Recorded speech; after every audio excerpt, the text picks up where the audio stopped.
प्रकारची कथा चालू आहे।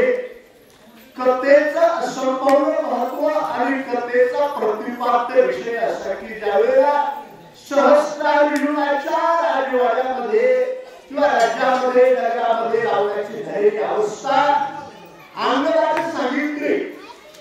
आणि बळीराजाच्या दरबारामध्ये जिथं असताना आणखी पात्रामध्ये शुक्र नावाचं स्थळ आहे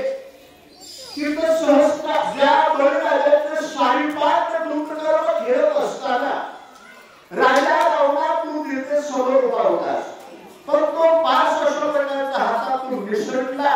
आणि तो देण्याकरता तुला आज्ञा केली की तो नाम जाऊन पडलेला आहे तो आणून दे आणि ते तुला जागेवर घालता नाही अशा पद्धतीची 2 रावणाची कथा मी ऐकली त्याच्यावरला तू बोले नेमका रावण कोणता नावाचा का कीर्तीचा एके हाती दोही हाती सो हाती दहाई हाती वामला करचली सत्य हाती उचले ना कारण शास्त्री उचलले ना तिथे देवधारा पाठमोरा दृष्टी विकले येते साक्षात वामन भगवान परमात्मा द्वारपाल होऊन बळीराजाचं कार्य करत आहे बळीराजाच्या आणखी द्वारपालाने भगवंताने भक्तांचं संरक्षण केलं आणि राजा रावणाच्या परिपूर्ण शक्ती आकर्षित केल्या राजा रावणाने दोन्ही हाताने तो पाश उचललेला आहे पुन्हा आणखी 4 हात लावले 8 लावले 16 लावले 20 लावले ताकद संपली तुकामुळे कष्ट झाला भक्तीर्ण वाया गेला धन्य भाग्य रावणाची तयारीने शंकराचे अशा प्रकारची अशी अवस्था आहे कारण शेवटची पाळी एक मनुष्य जन्म सुकल्या वर्ग फेरापुढे जिथं रावणासारखे चुकले तिथं आमच्यासारख्याची काय अवस्था आता गेलेल्या शनिवारी संभाजी महाराज पुढे नावाला शिवाय दिले पाठीमागं मंदिर आहे महाराज बोलले महाराज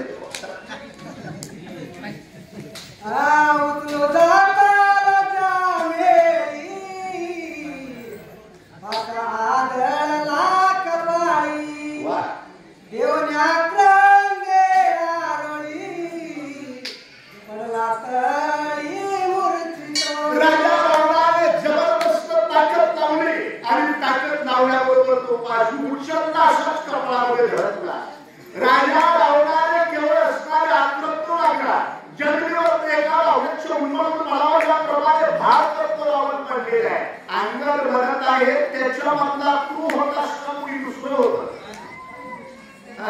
रावण कडकाची मोकळी काही मोकी भरली धुळी देखून हाते त्यावळी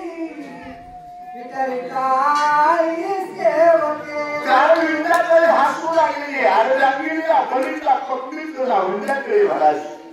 शेवट टाळ्या वाजवू लागले दाही तोंडामध्ये राजा रावणाची असणारी ढोल गेलेली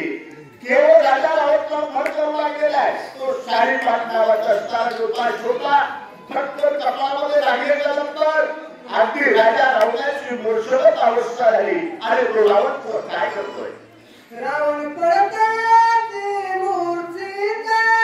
कपया सुता परवाता तेरे प्रतिसत जैसे काटले तळावेंचे कारण असताना राजा रावणाची अवस्था मुखामधून भरभर रक्त वाहू लागले पासाचा तो रक्त असताना जोरात बसल्यामुळे राजा रावण मोर्चेबंद पडलेला आहे आणि जसा प्रेताची शृंगार प्रेत दशा राजा रावणाची झाली शेठ ब्रह्माने हसू लागले टाळी वाजवू लागले आणि वृंदाकडे असणारे गद्गद हसले याला आपला पाच जर उचलत नाही नुसता विसाव लागत बसाव लागलाय म्हणजे काय करायचं जाय स्त्रिये सहासो घरचे कोणी आणले येत याचे पडोले रक्त काळा मने विद्यावळी वृंदावनाने सांगितलं महाराज हे अशुद्ध असणारे इथून लवकर हे काम काढा हरिभक्त पराय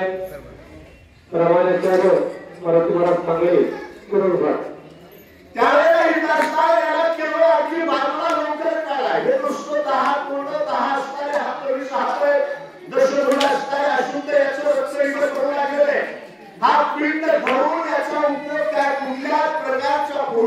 होतं तर